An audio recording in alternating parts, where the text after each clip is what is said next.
Une cinquantaine de grévistes devant le service des expéditions. Depuis le début du mouvement, les camions citernes entrent et sortent de la raffinerie au compte-gouttes.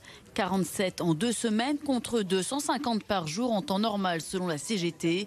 Depuis des mois, les syndicats réclament l'ouverture des négociations. Ils ont finalement été reçus par la direction de Total Energy. Pas question d'augmenter les salaires de 10%. Cette revendication n'est pas une revendication capricieuse, c'est une revendication légitime en fonction de l'inflation et des super bénéfices que Total a réalisés. Les 150 salariés du service des expéditions maintiennent donc le blocage. Bien évidemment, la situation à l'instant T n'est pas prête à se débloquer. Dans un dialogue, dans une négociation, il faut être deux.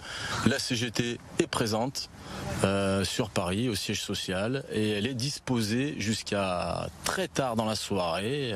Elle est disponible pour entamer des réelles négociations. Par contre, bien évidemment, il faut être deux pour pouvoir négocier et non pas avoir une direction unilatérale sans vouloir répondre aux revendications légitimes des salariés. 500 mètres plus loin, la file d'attente s'allonge devant l'une des seules stations encore en service dans le secteur. Le gouvernement menace de réquisitionner les salariés de la raffinerie, mais la CGT reste déterminée à poursuivre le mouvement. FO de la raffinerie de Feyzin a également décidé ce mercredi après-midi de rejoindre la grève.